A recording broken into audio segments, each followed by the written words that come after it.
Hello friends, कैसे हैं आप लोग। आज की कहानी बहुत ही इंटरेस्टिंग होने वाली है, तो हमारे साथ अंत तक जरूर बने रहें। और आज की कहानी है कुलक्षणी।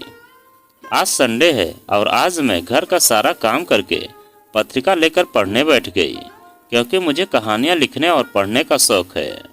लेकिन आज कुछ नया लिखने का दिल कर रहा था।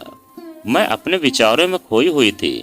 मुझे राजस्थान की, जहाँ मैं नौकरी करती थी, वहाँ के हमारे पड़ोस में रहने वाले एक परिवार की घटना मुझे याद आया, जो मैं आज इस कहानी के माध्यम से आप लोगों को बताती हूँ।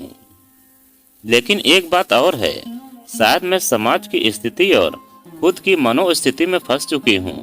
जो समाज के लिए गलत है वह मुझे पता नहीं क्यों आज सही लग रहा है। ऐसा क्यों, उसके लिए आपको आज जो कुछ हुआ वह सब कुछ बताती हूँ, फिर आप बताइएगा सही है या गलत। मैं कमला, मेरी उम्र लगभग 38 वर्ष है और मैं एक टीचर हूँ। मेरी शादी को 13 साल हो चुके हैं। जहाँ मैं रहती थी पास ही एक परिवार रहता था, जिसमें पति पत्नी राकेश धर जी, ललिता जी और उनके 2 बेटी और 2 बेटा थे। उनका बड़ा बेटा आशीष, उसकी पत्नी शालिनी और छोटा बेटा शुभम और छोटी बेटी जूही और कीर्ति हैं। जूही की शादी 18 साल की उम्र में शालिनी की शादी के समय ही उसके चचेरे भाई से कर दी गई थी। जब मेरी शादी हुई थी तब यह दोनों बहन छोटी थी। कीर्ति तो सिर्फ 8 साल की ही थी, इसलिए यह कह सकती हूँ कि मैं इन लोगों को बहुत अच्छे से जानती हूँ। कीर्ति बहुत ही प्यारी बच्ची थी।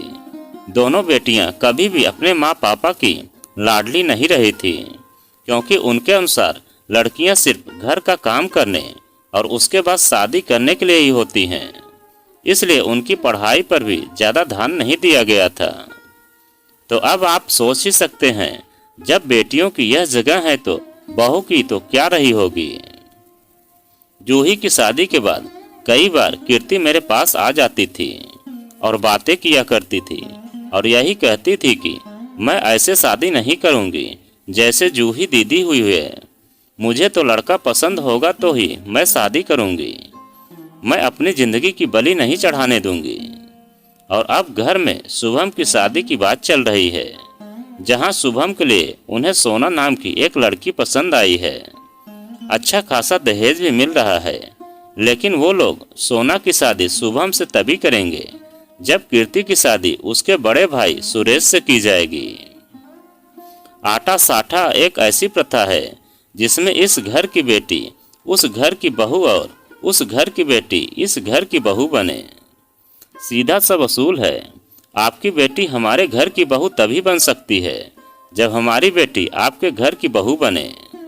यह राजस्थान के कई गांवों में प्रचलित है, क्योंकि शादियों के लिए लड़कियां मिलना मुश्किल हो गई हैं।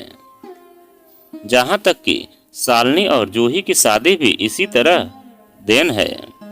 सोना का बड़ा भाई सुरेश कीर्ति से तकरीबन 14 साल बड़ा है और पढ़ा लिखा भी ज़्यादा नहीं है, इसलिए जीवन यापन के लिए कोई ढंग का काम भी नहीं कर रहा है। इसीलिए शायद इतने दिनों से उसकी शादी नहीं हुई थी। लेकिन उसके बावजूद भी ललिता जी और राकेश धर जी सिर्फ अपने बेटे की शादी के लिए कीर्ति का रिश्ता वहां करने को तैयार हो गए थे। जाहिर सी बात है कि कीर्ति की इसमें कोई रजामंदी नहीं थी। जब उसने शादी के लिए इनकार किया तो घर वालों ने उसे डांट डपट कर चुप करा दिया, क्योंकि घर वालों के अनुसार बेटियों को शादी ब्याह के मामले में बोलने का अधिकार नहीं था। जब भी वह इस मुद्दे पर मुझसे बात करती तो मैं हमेशा बात लड़ाई झगड़े तक पहुंच जाती थी। एक बार तो राकेश जी ने कीर्ति पर हाथ तक उठा दिया था। यहाँ तक कि दोनों भाइयों ने भी कोई साथ नहीं दिया था और बहू को तो बोलने की वैसे भी इजाजत नहीं थी। आज घर में कीर्ति की सगाई का प्रोग्राम था। सारे रिश्तेदार आ चुके थे। घर में काफी रौनक थी। अब इतने सालों से हमारे पड़ोसी हैं तो जाहिर सी बात है कि वह लोग हम लोगों को भी निमंत्रण दिए थे और मैं भी उनके सहयोग के लिए वहां उनके घर मौजूद थी। थोड़ी देर बाद ललिता जी के साथ मैं भी कीर्ति के कमरे में गई तो देखा वह तो अभी तक तैयार ही नहीं है। उसे देखकर ललिता जी का गुस्सा फूट पड़ा और चिल्लाते हुए बोली, अरे कुलक्षणी, क्या इतने लोगों के बीच हमारी नाक कटवाएगी? जल्दी से तैयार हो जा। मम्मी, मैं कई बार आपको मना कर चुकी हूँ कि मुझे यह शादी नहीं करनी है, फिर क्यों जबरदस्ती आप मेरी जिंदगी बर्बाद करने में तुले हुए हो? ज्यादा जबान मत चला। शुभम की शादी तभी होगी जब तेरी शादी होगी, और मैं नहीं चाहती कि उसकी शादी में कोई रुकावट आए। इसलिए चुप होकर और तैयार हो जा और जल्दी से नीचे आ जा। अगर किसी ने सुन लिया ना तो हंगामा हो जाएगा। चुपचाप तैयार हो जाओ और समझी। ऐसा कहकर ललिता जी मुझे अपने साथ कमरे से बाहर ले आई और बाहर आकर उन्होंने अपनी बहू को सख्त हिदायत दी कि वह कीर्ति को तैयार करके बाहर ले आए। बहू ने जल्दी जल्दी में सारा काम छोड़कर कीर्ति के पास गई और उससे कहा, कीर्ति जी, जिद मत कीजिए, जल्दी से तैयार हो जाइए। लोग बैठे हैं, तमाशा हो जाएगा। घर की इज्जत की बात है, तो फिर घर की इज्जत के लिए मैं अपनी बलि चढ़ा दूं? क्या यहाँ बैठे लोगों को दिख नहीं रहा है कि मेरे साथ गलत हो रहा है? आ गए सब तमाशा देखने। अब आए हैं तो तमाशा देखकर ही जाएंगे। मैं जूही दीदी नहीं हूँ। आप छोड़िए इन बातों को और जल्दी से तैयार हो जाइए। खैर, कीर्ति जैसे तैसे तैयार हो गई। हम दरवाजे पर ही खड़े थे। कीर्ति को तैयार होते देखकर आखिर ललिता जी को तसल्ली हुई। उसके बाद वह मेहमानों की सेवा में लग गई। गलत तो मुझे भी लग रहा था, पर क्या जवाब देती? जिनकी बेटी है वह नहीं समझ रहे हैं। यही सोचकर मैं भी कुछ नहीं बोली। मैं जानती थी कि मैं गलत हूँ, पर मेरा भी तो ससुराल ही है। हम भारतीयों का भी अजीब है। यहाँ खुद के ससुराल के साथ पड़ोस का ससुराल भी तो मिलता है। इतने में बाहर लड़के वाले भी आ गए और नाश्ते पानी के बाद सगाई का प्रोग्राम शुरू हुआ। कमरे में से कीर्ति को लेने ललिता जी गई थी, पर कीर्ति तो अपने कमरे में ही नहीं थी। ललिता जी ने बाहर आकर अपने पति और बेटों से कहा, पहले तो सब लोगों ने घर में ही कीर्ति को बहुत ढूंढा। देखा तो घर के पीछे का दरवाजा खुला हुआ था और समझते देर न लगी कि कीर्ति तो घर से भाग चुकी है। अब लोगों को क्या जवाब देंगे? जब काफी समय हो गया तो मजबूरन उन्हें बताना ही पड़ा कि कीर्ति घर में नहीं है। क्या लड़की भाग गई? हमें बेइज्जत करने के लिए बुलाया था क्या? हमें नहीं पता था। हम तो कीर्ति को कमरे में ही छोड़कर आए थे।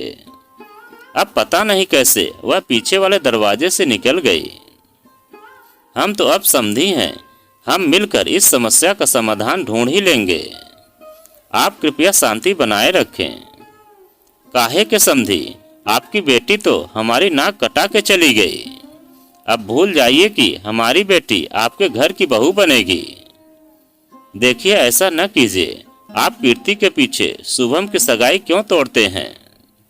माफ करना भाई साहब, पर यह शर्त यही थी। जब आपकी बेटी हमारी घर की बहू बनेगी तभी हमारी बेटी आपके घर की बहू बनेगी। अब कोई शादी वादी नहीं होगी। यह कहकर लड़के वाले वहां से चले गए और पीछे लोग बातें बनाते रहे। कैसी बेटी है, अपने माँ बाप की इज्जत को मिट्टी में मिलाकर भाग गई। अरे ऐसी लड़कियां कुलक्षणी होती हैं। उन्हें कहाँ किसी की इज्जत से कोई लेना देना होता है। अरे अब मेरे शुभम की शादी का क्या होगा? वह कुलक्षणी अपने साथ साथ अपने भाई की जिंदगी बर्बाद करके चली गई। पैदा होते ही मर जाती तो अच्छा था। अब की बार ललिता जी ने कहा। राकेश धर जी ने कहा, मर गई वो मेरे लिए। नहीं चाहिए ऐसी बेटी जो अपने बाप के मुंह पर कालिक पोत कर चली गई। मैं क्या बोलती? मैं उन लोगों को सांत्वना देकर सीधे अपने घर आ गई। लोगों ने कीर्ति को कुलक्षणी और कुलघातनी आदि खूब सारे नाम दिए। पता नहीं क्यों मैं लोगों की तरह बात नहीं कर सकी। सच कहूं तो मुझे कुछ भी गलत नहीं लगा। जब वह बच्ची बार बार कह रही थी कि उसे यह रिश्ता मंजूर नहीं है। तब अपने बेटे की शादी के लिए उसकी बलि चढ़ाने के लिए माता पिता तैयार हो गए, यह जानती हुए कि उसके लिए जो वर ढूंढा है वह उसके लायक तक नहीं है। कुछ लोग यह भी कहेंगे कि लड़ना चाहिए था, पर एक बात बताइए, बहुत दिन से लड़ी तो रही थी अपनों से अपने के लिए, पर जीत नहीं पा रही थी। वह गलत कहाँ है? वह भाग गई तो गलत हो गई, पर यदि वह कुछ गलत कर लेती तो वह बेचारी और माता पिता अत्याचारी हो जाते। हर स्थिति के लिए हमारे समाज में कुछ सोची समझी बातें बना रखी हैं, और आखिर में आटा साठा का प्रथा के तहत लड़कियां ढूंढते हो। उससे बेहतर है कि अपने बेटे को इस लायक बनाओ कि लोग रिश्ता करने से न भागें। बेटियों को आगे करके बेटों की शादी मत कीजिए, इससे लड़कों की जिंदगी तो अच्छी हो जाएगी, लेकिन लड़कियों की जिंदगी खराब हो जाएगी। तो दोस्तों, यह कहानी आपको कैसी लगी कमेंट में लिखकर हमें ज़रूर बताएं। और आप अगर हमारे चैनल पर नए हैं तो प्लीज़ चैनल को सब्सक्राइब करें और वीडियो को लाइक ज़रूर करें और एक प्यारा सा कमेंट हमें ज़रूर करें।